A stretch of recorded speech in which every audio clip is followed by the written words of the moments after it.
on, guys? Good morning. Welcome back to United View. Hope everyone is doing very well. It is Monday, the 5th of August, and could be a big week. Of course, the preseason tour of the United States of America is now finished. It's now done. It's over. The season is not far away. What's that? 11 days to go. 11 days to go to the kickoff of the Premier League season. Manchester United in the curtain raiser of the Premier League season as well against Fulham. Friday Night Football. I haven't really thought about it that much, actually. You know, when you just got to kind of get through sort of the matches as they go along. You just gotta get through that. Gotta get through that. We've got through the pre-season tour. Now we've got the Community Shield this weekend. That's less than a week away. Manchester City at Wembley. The rematch. The first silverware of the season. And we're going to be chatting indeed about possibly who's going to be starting, who's possibly going to be involved in that this morning. When it comes to striker situation, is it going to be Joshua Zirkzee? Is it going to be Jadon Sancho? Possibly a left-back situation as well of Harry Amass. We'll be chatting about that. We'll also be chatting about this week. Is this week the week when it comes to Ligt and Mazraoui? I hope so. According to Fabrizio Romano, he's said that expect some movement. Expect movement this week when it comes to those two deals. But we were also told last week that last week was going to be a big week. And ended up being not really that much happening when it comes to transfers, certainly. So we shall wait and see indeed. But be sure to smash the like on the like button. Be sure to subscribe, bottom right-hand corner. How is everybody doing? Let me know where you're at in the chat. Marion says, morning, Owen, good morning. Sadil says, Flex is recovering from his jet lag. Well, actually, he probably just landed legitimately in the last couple of hours. So it's not even necessarily a recovering from a jet lag thing. They, Just Josh Media Graphics Guru Visual Ninja and Jurgen Fleck flew back late last night. So I would assume actually, they probably just sort of landed. Sirens in the chat. They probably just landed in the last couple of hours actually. So they might not even be back home yet, realistically. So yes, no Fleck today. Maybe tomorrow. We shall see though. Indeed, yeah, that jet lag is tough. And I tell you what is also tough, yeah, is when you switch back and forth. I don't know how. I mean, obviously you know me. I'm a wrestling fan, so I do the whole late nights USA stuff quite often. But over the course of 2 weeks, when you do it like every 3 days, it takes a toll. It does take a toll. Jabed says, good morning, Owen and UV fam. Shane says, good morning. Nikhil says, evening where Nikhil is. Tabra says, it's cloudy where he is. Mick says, cloudy where he is as well. Herb says, Northern California here, 1 a.m. 1 a.m. So actually, a reminder too, a vlog went out late last night as well. That was the Carolina vlog. So you can see that, and that's kind of, I think, oh, there you go. Just Josh Media Graphics Guru Visual Ninja says he's just got back in his house now. Right there, right now. There you go. There you go. What do you call it? There you go. So that gives you an update as to the travels of those two. So they are just getting back in now. So no Jurgen Fleck this morning too. So yeah, I think that's the last tour thing to come out. Maybe. I mean, Josh can let us know in the chat if that's the case. But if you haven't already, check out the vlog. Check out all of the tour content. You guys really enjoyed it. You guys have really, as always, you know, really enjoyed all of the tour stuff. So big up to everyone that's got involved. Big up to Just Josh Media Graphics Guru Visual Ninja. Always on the go as well.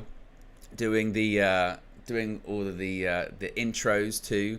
We had this year the Cali one, and also we had the Carolina intro with a little bit of a special part of it too. Oh, an LA vlog is on the way eventually. There you go. Need to sleep too. So that is true. Does need to sleep. Right, shall we talk some transfers? Let's talk some transfers. There's a little bit of an update when it comes to the Matthijs de Ligt and Mazraoui deals this week. So Fabrizio Romano doing his best to keep everyone updated with this one, saying movement is expected at Manchester United in the next days. They have made it clear to Mazraoui and Matthijs de Ligt that via their agent that they will bid again. continues by saying, Bayern want a total package of around £60 million for Matthijs de Ligt and Mazraoui. Manchester United want to pay less than this.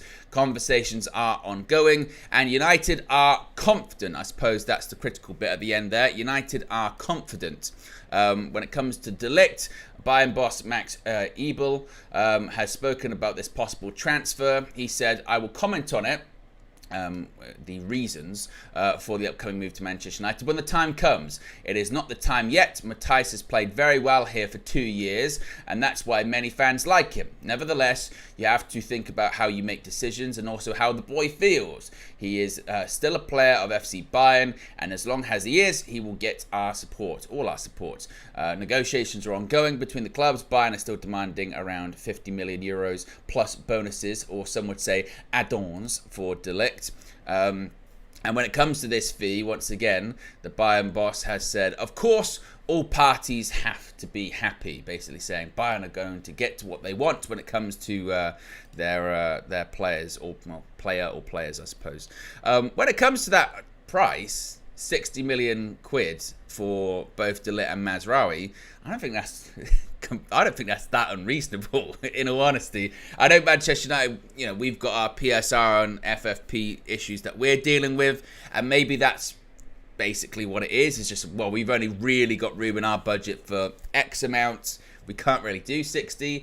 But I think for, a centre-back that they're asking 50 million euros, so that's like 48 million quid. And then they're saying, so Mazraoui, that would probably put his valuation at like 18 million pounds, which is what we're asking for, coincidentally, for Aaron Wan-Bissaka, by the way, from West Ham. I don't think that's completely unreasonable. And again, that's why I'm still confident. That both of these deals will happen. Once again, it's the same story. It's about selling the players first.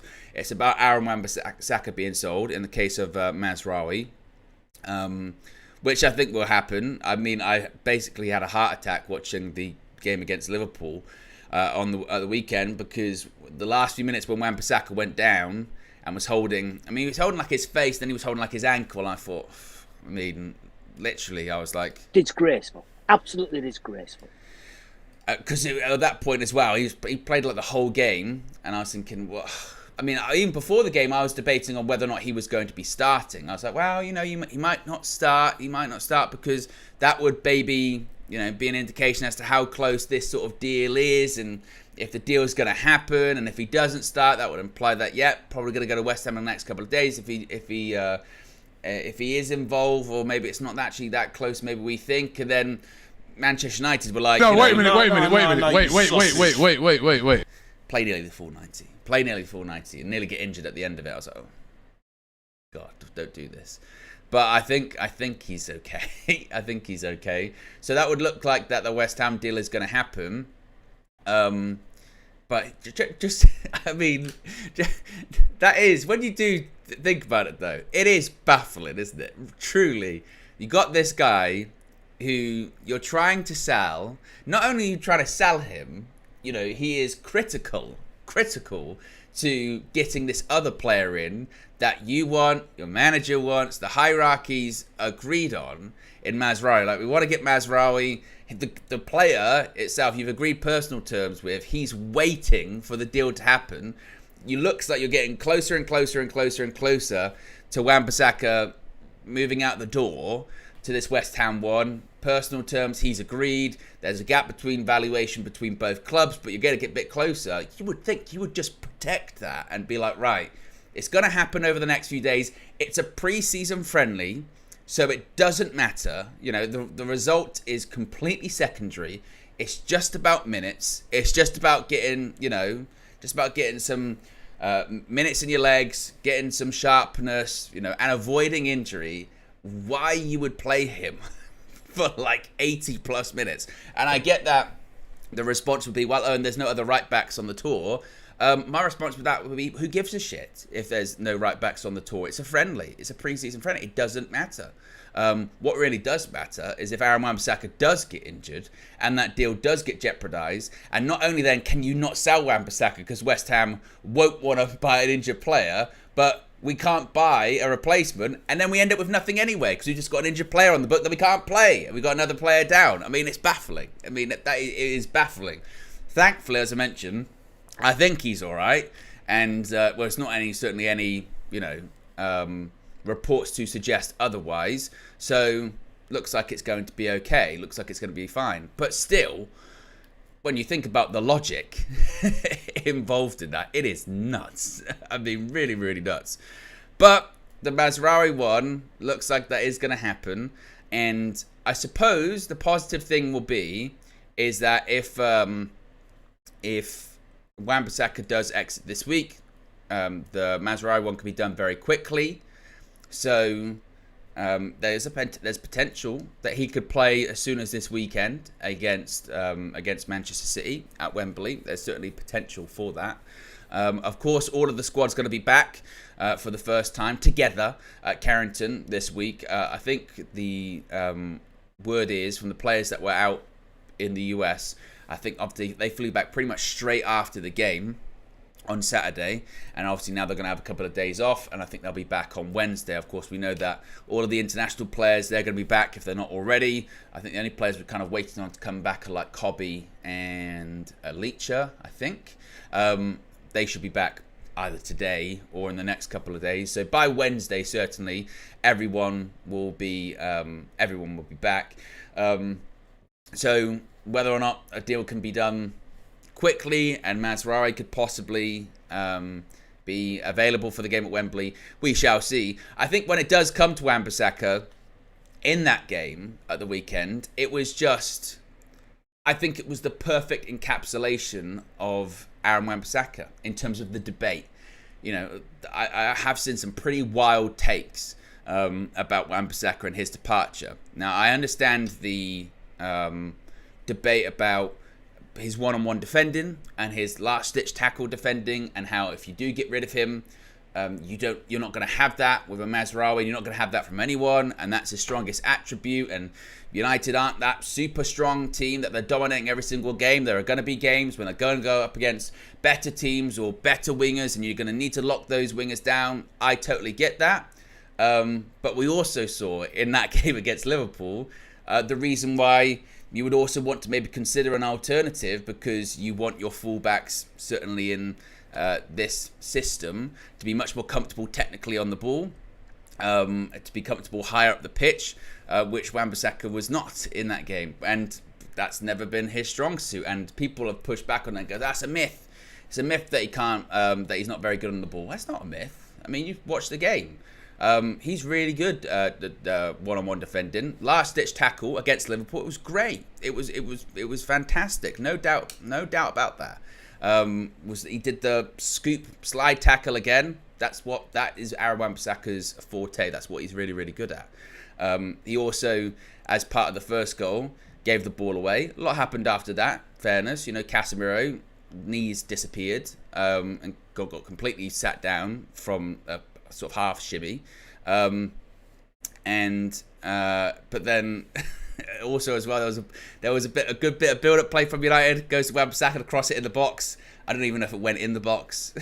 Went out for like a throw-in, and you kind of, again, that's Aaron Wan-Bissaka. That's the positives, that's the negatives, and on top of all of that, this isn't like it's a player that's got 2 years left on his contract, 3 years left on his contract. This is a player that's got 1 year left, and a decision has to be made now about what you want to do with him. I think that almost is something that I think gets lost in all of this too, is that it's got a year left, 1 year.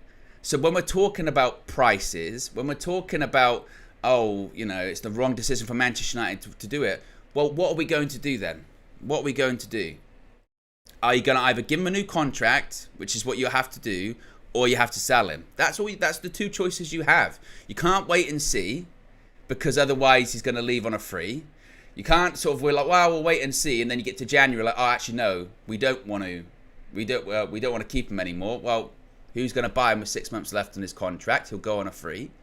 And if you're going to give him a new contract, as we have seen now with these new deals, what's he going to get? Is he going to get like a 3-year deal, a 4-year deal, a 5-year deal?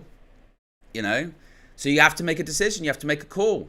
And it looks like the call is to move him on and bring in someone that they think is more technically proficient. Now, obviously, when he gets sold, are we going to have someone that's as good at one-on-one defending or last-ditch tackles? No. And there will be moments this season where there will be a game where it's like one-on-one defending or going up against a winger that will cause some problems, or they'll be in behind and people will be like, I tell you now, Fleck, Aaron Wan-Bissaka would have been good in this game. Aaron Wan-Bissaka would have been good in this game, and Aaron Wan-Bissaka he'd have got that, because we do this quite a lot. Whenever there are games like this, that happen, we go, oh, we could have done with this player, this X player in this game. We did it with Fred a lot last season, didn't we? Oh, we could have done with our Fred today. We could have done with Fred today. And you go, well, yes, you're highlighting the positives of him, but also there might be games where, let's say Mazraoui plays and gets an assist or crosses the ball in the box, and do we then go, Wan-Bissaka wouldn't have got that assist? No, because we only focus when it goes bad, not when it goes good. So, yeah, it's like any transfer and any player. There's pros and cons with both, isn't it? That's what it is. There's pros and cons with both. But ultimately, Manchester United have to make a decision now. My biggest concern with this is that it looks like and feels like the Mazraoui deal is also a bit of a placeholder for not getting a left-back. And for me, going into this transfer window, I was like, left-back, we need it. Need a left-back, top priority, because Luke Shaw will get injured. Malacia, he's still not going to be back for a couple of months. And who knows what version of Malacia is going to be coming back. I know we're going to talk about Harry Amass in just a second, but I already feel like people are putting maybe a bit too much pressure on him already. So I felt like we needed that sort of top tier, well, not top tier, but certainly someone to compete at left back. And it feels like now it's a case of just like, well, we're going to get Mazraoui so he can do both. Basically, that's what we're going to do, which concerns me a little bit. But that's the situation that Manchester United find themselves in. So yes, with the Mazraoui one, and that one's going to happen. De Ligt, well, I mentioned last week when that double bid went in, I was kind of curious as to where Manchester United sort of had found the money for that one, because it always felt like it was a one in one out situation. I mean, we'd always looked at it kind of positionally, didn't we? We always looked at it as Wan-Bissaka goes, Mazraoui comes in, Lindelof goes, De Ligt comes in, McTominay goes, Ugarte comes in.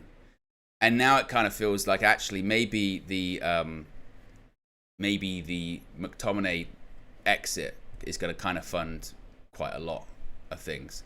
So the McTominay exit, if he does go to, let's say, Fulham, the bulk of that money might actually end up going to this deal for De Ligt, and maybe what's left over ends up going to Ugarte for possibly a loan deal or a loan fee up front, something like that. But in terms of how quickly these ones are going to happen, I think there is a chance that Mazraoui could be in by the weekend. De Ligt, I don't know how quickly. I still think that one might take a little while. Again, it all depends on the exits. The reason you can say with quite confidence that the Mazraoui one could probably happen quite quickly is because it looks like Wan-Bissaka is going to be gone quite quickly. As far as McTominay, there's still bids put in, but they've been rejected, and it's just a case of how quickly Fulham are going to come back for another bid. Seemingly they will, and is that going to even be closer? Is that even going to be closer to is that going to be closer to what Manchester United are looking for? I hope so. I mean, the suggestion was that Man United would be willing to do business at around 25 million plus add-ons, 30 million package, which again I think is about fair. I know that whenever the valuation of Scott McTominay gets brought up, they sell him for free. But I think £30 million is fair. But we'll see. We'll see indeed. What are people in the chat saying? First got members chat here from Jason. It's been a member for 25 months. Says, Just Josh Media, acknowledge him. I've got that somewhere. There you go. Acknowledge me. Indeed. You've got to. Graphics Guru, Visual Ninja. Appreciate 25 months of support. What else are people saying here in the chat at the moment? Minna's in the chat. Morning all. Morning, Minna. Garsha says, Owen, we're not buying a left back. I know. That's what I just said. We're not buying a left back. Fish says, it feels like a lot of Wan-Bissaka's slide tackles give away throw-ins and corners. How much is it really helping us in the overall game? Well, I don't know about that. I mean, I think the Wan-Bissaka tackle at the weekend, he's through on goal. If a player's through on goal of a one-on-one and he does a slide tackle and it goes out for a corner or a throw-in, I think you'd probably take that, in fairness. I think you'd probably take a throw-in or a corner rather than them scoring a goal. It's just, I mentioned this before, that we have a very strange relationship with players, just in general, with Man United, the Man United squad, because we cry for a rebuild, get rid of them, these players need to go. Then we say we'll either get annoyed if we don't get enough money for the players. Then we get annoyed that we're not even selling them. So it's a case of, we can't sell these players. They get sold for little amounts. Well, we don't get enough money for these players. We say get rid of them. Then players go and we're like, oh, no, I don't want that player to go. Or I'm sad to see that player go. Oh, he shouldn't have gone. And then the new players that come in, that's the sort of the anger again gets redirected onto them. Like, I don't know how many times I've said this, but I'm genuinely convinced we don't actually know what we want, because we ask for one thing and we get it and then we don't like it, or we say it's going to take multiple transfer windows, then we're annoyed that some of the players that we know aren't going to leave in this transfer window aren't gone as well. So I look at an example is like a Harry Maguire is never going to go in this transfer window. Really, really unlikely. I know he's got a year left, but he's got a 1-year extension. He's got a higher wage. It's just never going to happen. And it's almost like we set up that expectation in our mind that it could go, and then when it doesn't happen, we're like, I'm really annoyed that didn't happen. And it's like, well, but it wasn't. Like, what expectations do we have then? And then it gets into the, standards on the floor, 2024 Dan Gore, that kind of thing, doesn't it? But or also, we're constantly bemoaning how shit some of the players are, and then wonder why we can't sell them for good money. But I think that they're already in this transfer window alone. Just think of the emotions that we've gone through. Seriously, think of the emotions we've gone through over the course of what? So this tour was about 2 weeks. So going into let's say over the last 3-week period. We have, we did this all last season, by the way, but this is in just the last 3 weeks. We have gone shooting miles up, being like, look at this.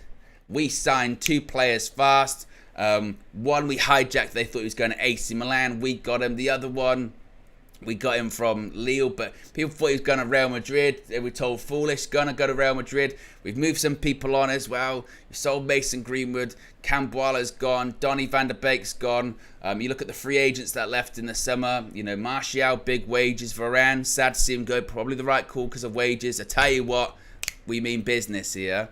And then 3 weeks later, it's doom and gloom all over again, isn't it? Now, granted, some of it's because of the injuries, which I'll give them that.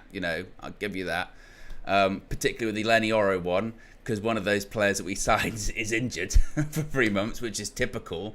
But Manchester United. But now, the situation that we knew we were in anyway, which is it's going to take a little bit of time now. We even said it here, didn't we? After those 2 signings of these are the quick ones.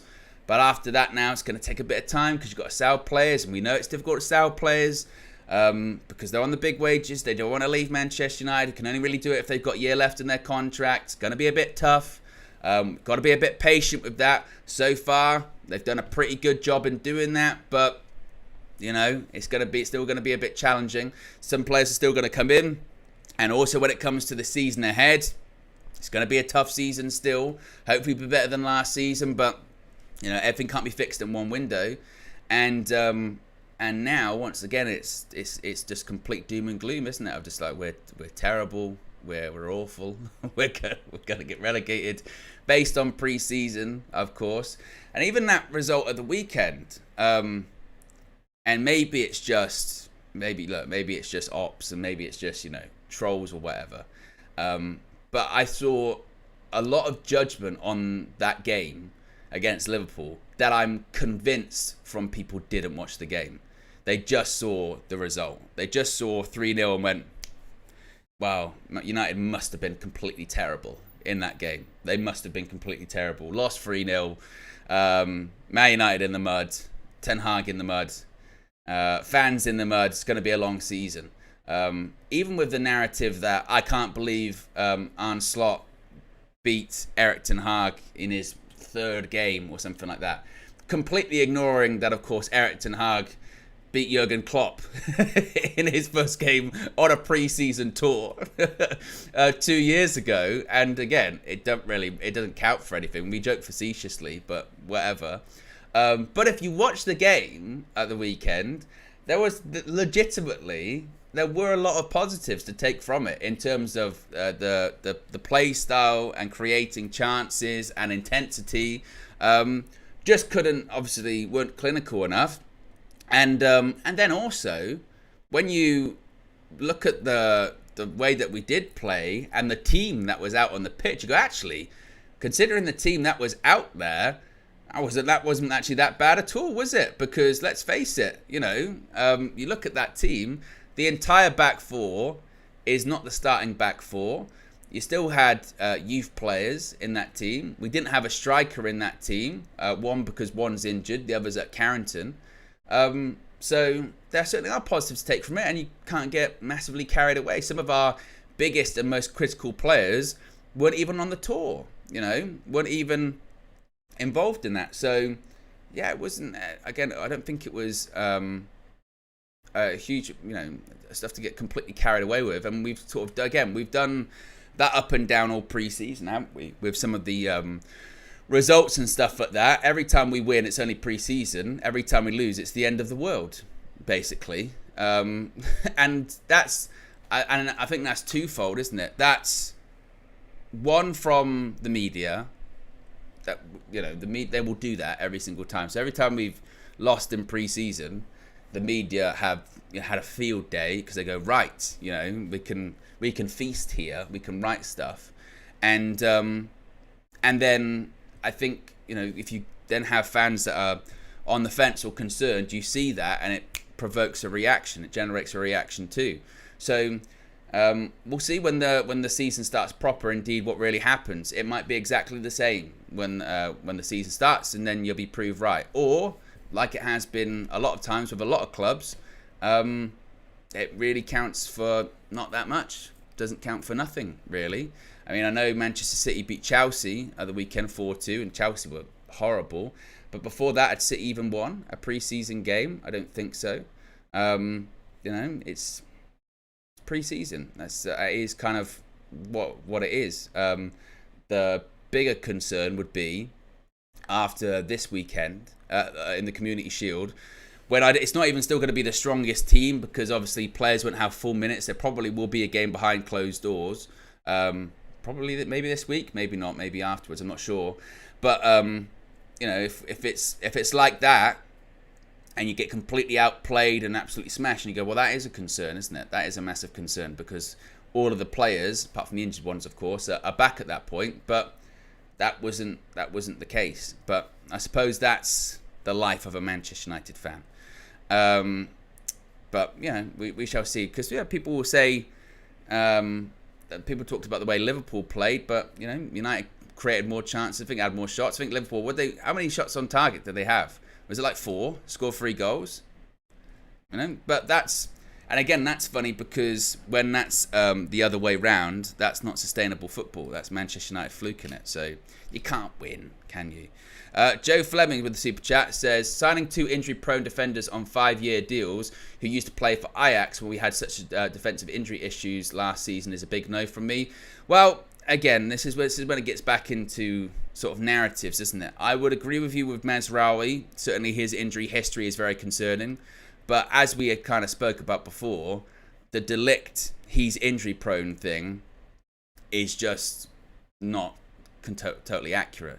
He had an injury last season, but apart from that, and a season at Juventus, apart from that, his games missed through injuries is what you would expect from anyone. These are sort of narratives that just get brought up. And as we've seen, it doesn't matter really someone's injury history where they come to Manchester United. We can sign someone that never gets injured, and they can be out for months anyway. Everything's a gamble. Everything's a gamble. I mentioned this on the match view the weekend. Someone in the, I think it was a super chat, said, "Are you not concerned that we're signing a Bayern rejects?" And I went, "What does that mean? What does that mean? Bayern Munich rejects? Just what? Because Bayern Munich have sold them, that makes him a Bayern Munich reject? You've got Arsenal, their captain. Are we saying that he's a Real Madrid reject? I think they're pretty happy with that Real Madrid reject. When you're looking at, we played Liverpool, he's a Chelsea reject, Mo Salah. I think they're happy with that one. Same with City, Kevin De Bruyne, Chelsea reject. It's the same with managers, it's the same with players, is that sometimes it's just about, the right place, the right time, the right manager, the right circumstances.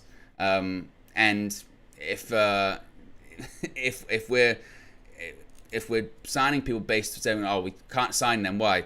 Well, they come from a big club, and if that big club don't want them, and again, I know we've been burnt in the past with like a Schweinsteiger, or we've bought people from, say, like Real Madrid, again, towards the end of their career. I would get that, but these are still players that are in their prime years, as it were.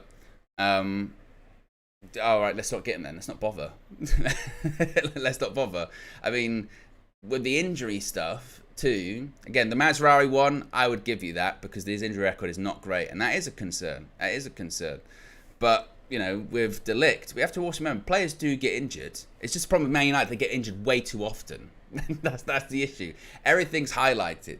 Everything's highlighted with us, and that's probably my biggest concern going into the season, in all honesty. Forget style of play, forget all that kind of stuff, because I do think if the players are available, as we've seen, if the players are available, Manchester United can go up against near enough anyone, because we have. That's not my biggest concern.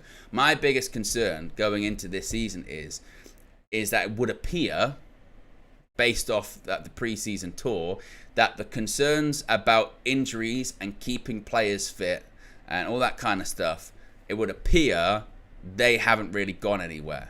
That seems like it hasn't been rectified. Now, injuries can be bad luck. They can be bad luck, and just stuff can happen. You can go, well, we've done everything possibly to prevent these injuries, and I don't know why that's happened. I don't know why that's happened. That is just bad luck.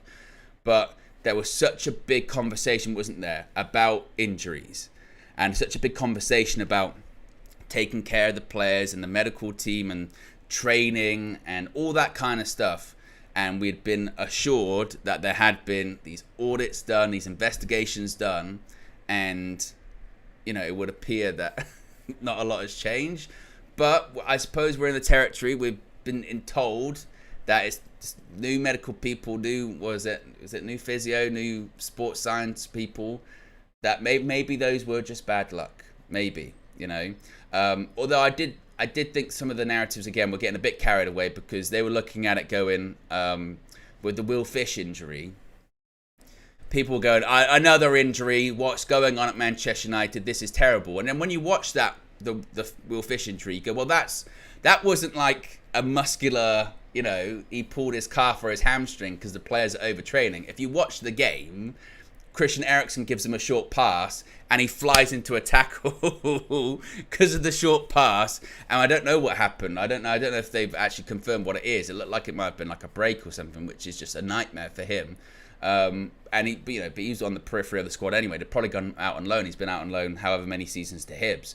But people did kind of use that as look, this is the problem with United, another injury. And you go, well, that's kind of stretching it a little bit, because there's nothing the medical department could do about that, is there? What are they going to do? Go to Christian Eriksen, don't do a short place pass and have the player, smash into another player. Can't really do that much about that one. That is, as Lieutenant General says in the chat, that was legitimately a hospital pass, quite literally, wasn't it?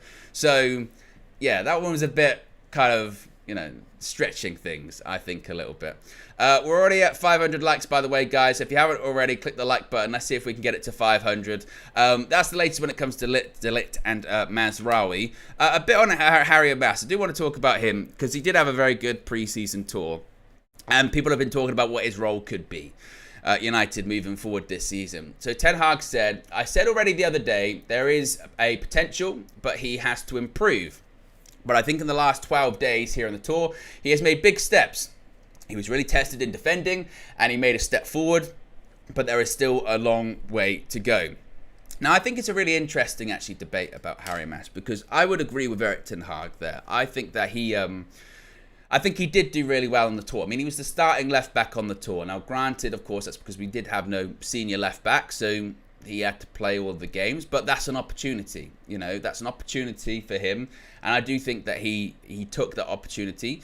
And there were some things that I thought were really impressive. There were others that he needs to be, improving on, but that's because he's a young player. I mean, he's a young defender. There are going to be inconsistencies. There are going to be things that he needs to work on and things he needs to develop on. And I think we can't get too carried away either way. And again, this is another thing that we tend to do, isn't it? They're either, the next, pick your best left back of all time, the next Roberto Carlos or something like that, or they're terrible. They should never wear a Manchester United shirt again, a shirt ever.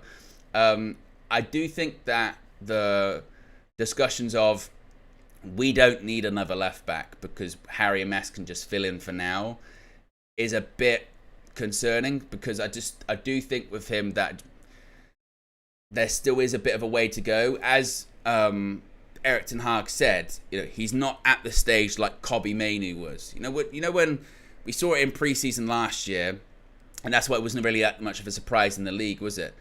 That you dropped him into the team, and he just went, guy's got it, and he feels like a senior player immediately. There's no sort of major faults. He looks like he fits. He fits into just the game, fits into the team. There's no kind of worry really there. Whereas with Harry Amass, it's like any kind of sort of youth player dropping in, you go, well, there's some positives there going forward. Neat and tidy on the ball. Been given the ball sometimes in sort of tight spaces, look really comfortable there. But defensively, still a bit of work to do. A couple of times, maybe got caught sort of ball watching, or just lack of concentration for maybe a couple of goals, or maybe again just sort of the physicality side of things, maybe a bit much. But as you would expect, he's a young player, so he's certainly not ready to be like just thrown in there. Oh, don't worry, we can start him in Premier League games. You would go, maybe not so much yet. But I do think he's impressed on the tour. I think he should be involved in a couple of match day squads, maybe on the bench, maybe depending on who you get in some Carabao Cup or FA Cup ties. You could bring him on, maybe start him in a couple of those games, again depending on the tie and the fixture or what have you. But I don't think we're at a stage with him where it's like, oh yeah, it can. Whilst Malacia, again, who knows who's going to, what version of him's going to be coming back. We've got Shaw and we've got Harry Amass this season. That's going to be fine. I'm not sure if that's the right thing to do for that. But I think as long as we just take a bit of time with him, I do think he can become a good left back. It's kind of the same with Collier in midfield. There was some positives from him and some negatives in the tour. Positives, I thought his intensity and his aggression and his pressing was good, and he was pretty decent on the ball. But again, sort of physicality of going up against Premier League senior midfielders, you'd be concerned, could probably get bullied quite a bit with that. But once again, that kind of just comes with time, really, doesn't it? So I think those they were the two young players in particular, weren't they, that sort of stood out on the tour. As you would, because they were the ones that was really starting. But they still got a bit of a way to go. But again, that's not like a massive like criticism of them of they're never gonna make it ever. They're not gonna make it. No, it's just a case of they're young players. They need to be protected. The last thing they need is to be thrown in Premier League games when they're not ready, because that's when you can really stifle development. You can really set them back. And I know you can say baptism by fire, but sometimes you do just need to, again, sort of protect them a little bit. Find the right circumstance. Find the right time to play them. And in fairness to Erik ten Hag, if you do look at like a Kobbie Mainoo, he has been very good with that. He has been very good with going, well, I'm not sure if this would maybe be the right time for them to be put in. But it's going to be... I don't think Amass is going to be maybe as involved as people maybe think this season, but maybe it is just a real long backup plan, maybe, because if when Shaw gets injured, because he will at some point, and with Malacia again, whether or not he fully comes back or if he has a setback. And we're talking about Mazraoui. If he gets injured, when he gets injured, maybe there will be that time where it's like, man, we've got no other option. You got to play, and maybe that's part of the reason why Erik wanted to play him so much on this tour, was be like, at some point, the time may come that maybe we might not want to have to throw you in, but we might just have to do it because we've got no other choice. So maybe that's part of it too. What are people saying here in the chat at the moment? Lil Yo is a menace. He's a menace. You got to ignore him. Got to ignore him. What else? There's a lot of madness going on in the chat. Sean says United fans these days are such polar extremes. They're starting to remind me of It's Always Sunny characters. Great show. Nick says left back is our biggest issue at present. The second is centre back. DK says Amass and Collier looked overwhelmed versus Liverpool. They're not ready to be starters like Kobbie Mainoo, in my opinion. Well, to be fair with Amass, I mean, talk about, again, a real baptism by fire, wasn't it, going up against Mo Salah? Because it's, I mean, that is tough. in pre-season, that is tough. Although I remember, was it Malacia's first start in the Prem when he went up against Salah a couple of years ago at Old Trafford, and he did really well that day. But again, Malacia's actually older than people think. We always think like young player, but isn't he like 24, 24 or something? He's again much like older than people necessarily think. So yeah, we should. Yeah, I'm not sure about that. Oh, look at this. Ishak says, love the show, love the vibes, being honest. Ever since you started using polls to force likes, I lost a lot of respect for the, for the channel. Stop it. You never used to twerk for likes. You're good enough. Wow. Apologies to Ishak. It's just, wow. Do you know what it is? The main thing is with it is that so you don't have to keep telling people to click the like button as often. You know, the like button, as we always say, it's free. You don't have to. You don't have to if you don't want to. All right. You can click the like button. Don't have to click the like button. Really helps us for the algorithm. Puts the show, the video, the stream out there to more people, so the UV community can grow. And that's it, really. You know. Do you know what it is though? Sometimes, genuinely, there's the like. Asking someone to click the like button really annoys people. I remember before. This was way before the poll, of people being like, "No, I will click the like button if I want to." Okay, if I want to at the end of the show. Okay, and if I don't, I don't. And you go, all right, cool. Okay, cool. I always compare it to going like, if you're, you know, when someone's in a room, can you just turn that light on, please? Turn that light on. No, I'll turn the light on if I want to turn the light on. Okay, not because you've asked me to turn the light on. It's my decision to turn the light on or off. We're gonna sit in darkness. Okay, my call to click that, to turn that light on. Okay, that's it. You can just say no. It's all right. Just say no. It's cool. Do it myself. No problem. Yeah. So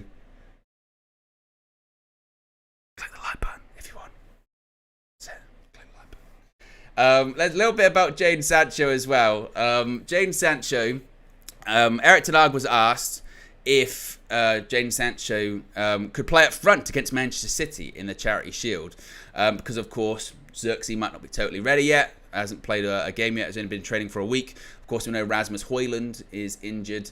Ten Hag said yes, otherwise we wouldn't play him there. This is what we can do if we don't have the availability of Rasmus, but of course Joshua Xerxes is coming in. I think Sancho will play up front. In the Community Shield against Manchester City. I do. I think that Xerxes will come on probably for like 30 minutes, maybe. I think probably will be what it is. I think that, as I mentioned, there is going to be a game behind closed doors. I don't know if that's going to be this week, though, or that might be in between. There wouldn't be a lot of time, really, because we play on Friday. But there is going to be a game at some point.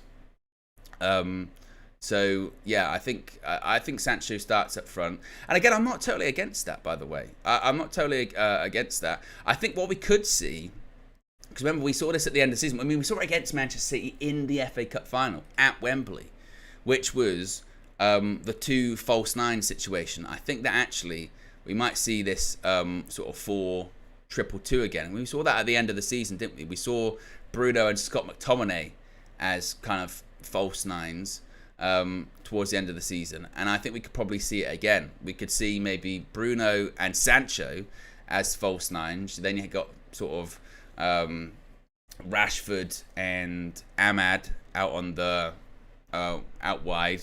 And then probably Casemiro and Kobe in midfield, something like that. I could see that being the sort of more forward players in the game. So I wouldn't be surprised at all. If that is the case. And actually, when it does come to Sancho, it feels like, I don't know, it feels more and more likely that he's going to stay, doesn't it? I mean, I know that, you keep getting these things. Maybe PSG might be interested, or maybe Juventus might be interested, but it's gone quite quiet again with him, hasn't it? And either something happens late, or he seems quite happy, and the issues seem like they're in the past, don't they, with him and Erik ten Hag, and maybe they have moved on, and maybe there's just not really a groundswell of people that are coming in to purchase him for the price that Manchester United want to sell him for. So it feels more and more likely, doesn't it, that Sancho probably going to stay. I mean, unless something happens really late in the window, which I can't rule out, to be fair. I think that this was my other prediction, is that now we get into the beginning of the seasons, I do think we'll see quite a lot. Not just at Manchester United, I think just across the transfer market. I think we'll see quite a lot of deals happen, because injuries happen, or teams start to panic, or they start to have a poor start to the season, and they go, we need this player, we need that player, and once one domino starts to fall, then next thing you know, people start to spend and people start to worry. Or you'll see lots of loan deals come together too. I think that will happen quite a bit. Quite a few loan deals will happen right at the end of the window, obligations to buy, loan fees, etc., etc. So, yeah, I think that I don't know. I just feel it feels like Sancho probably is going to stay at this point. And as far as his sort of how I feel about his future, I mentioned this when he first came back, and that when that news came out that he was back in training, and Ten Hag, and he's been asked a few times, hasn't he, about Sancho, and he said, "Look, we had a conversation, we put it behind us, that's it." Then you go, well, the war's over. It's just now. It's now a case, I suppose, of personal preference. Is for each individual, what do they want, or what do they require to move on? Do they require a public apology by Jadon Sancho to the fans? Do they require that? I think if that is the case, they probably aren't going to get it.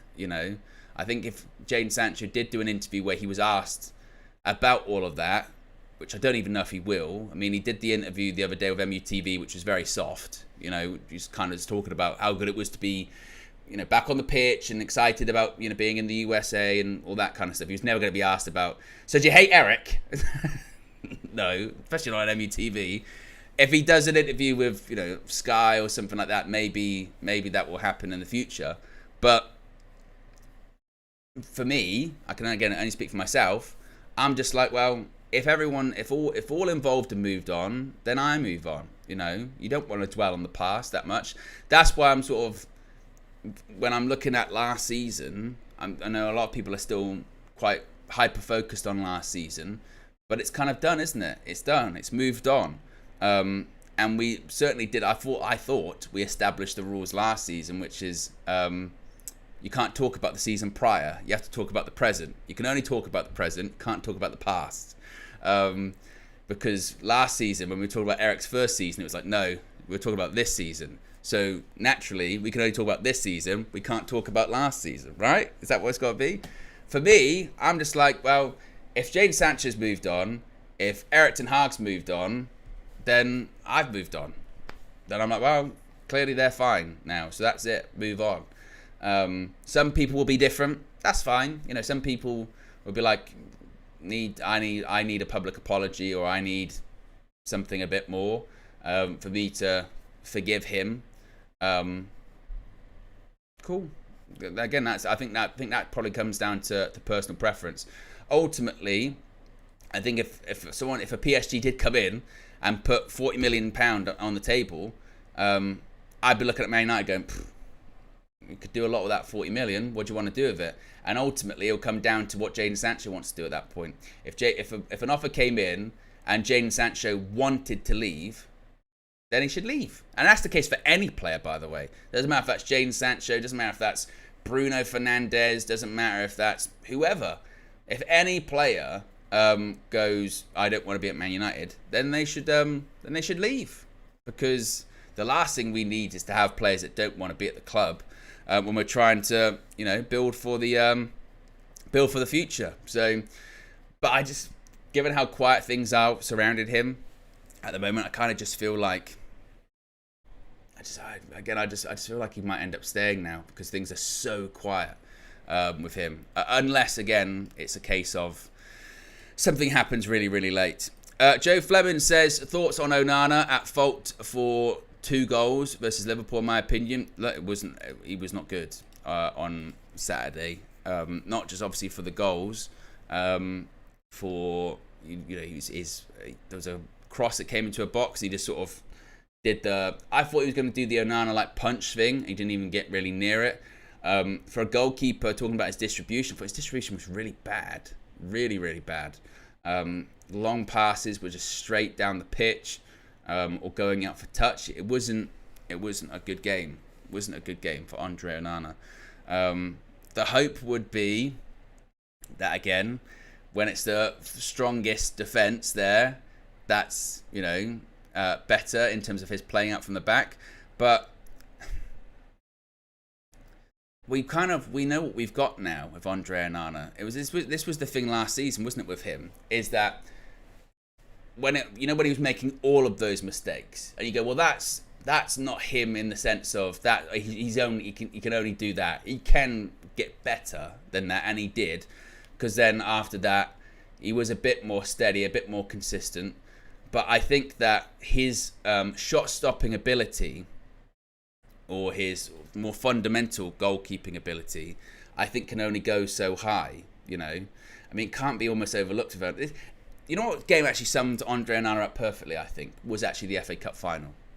That, I think, summed him up perfectly, because in that game, he made, what was it? 2 or 3 really big saves, really good saves as well. I think a couple from Kyle Walker, where you go, I tell you what, big save by Andre Onana, really well played. And he was comfortable, big personality, and you go, right, brilliant. And then conceded the goal it shouldn't have conceded. Completely weak-wristed, butterfingers, trickles into the back of the net. Now, ultimately, didn't lead to anything, so it doesn't really matter at the end of the day. But there are just one of those ones we go, oh, that's not good. I'm not sure about that. But he's the type of goalkeeper, and I said this about so many times with him last season, he's the type of goalkeeper that you drop into a team when you are dominating the game and you're not facing 15 plus shots in a game. If you put him in Man City's team, he'd be perfect for that team, you know, because they'll dominate the ball, play out from the back, have a lot of the ball. They won't concede a ton of shots. Like he's that kind of goalkeeper. But in the irony being, this summed us up, wasn't it? Is that we got a goalkeeper that's shot stopping isn't his strongest forte, and we faced a load of shots, and it was nightmare. So it is shot stopping is absolutely a concern, no doubt about that. But hopefully, like I said, when the better players are back, it won't be as highlighted as much. The positives in Andre Onana will be highlighted more often than the negatives. We can hope. Maybe that's just early morning hopium from myself. But there you go, guys. Big up. Appreciate everyone for tuning in. Be sure to click the like button. Sorry, I shouldn't have said that. Be sure to subscribe, bottom right-hand corner. 300, look at that, 300 subscribers to go exactly into 174,000. Only recently just hit 170, so nearly 4,000 extra of you here, which is amazing. So I really appreciate that. Hopefully, Jurgen Fleck will be back with me tomorrow morning for the transfer view as we build up to the Community Shield, of course, this weekend. We'll be live for that. We'll have all the coverage for that and the build up to that. It'll be a KO match view. Oh. Yeah, yes, indeed. You know how they usually go. But the last time there was a KO match view, Wembley, Manchester City, we ended up winning the FA Cup. So it can't be too bad, can it? Indeed. Of course, if there's any more transfer stuff that happens today, any more transfer news, I shall be here to bring it to you. But in case I don't see you before then, have a good day. Sirens in the chat. I'll speak to you again very soon. Peace.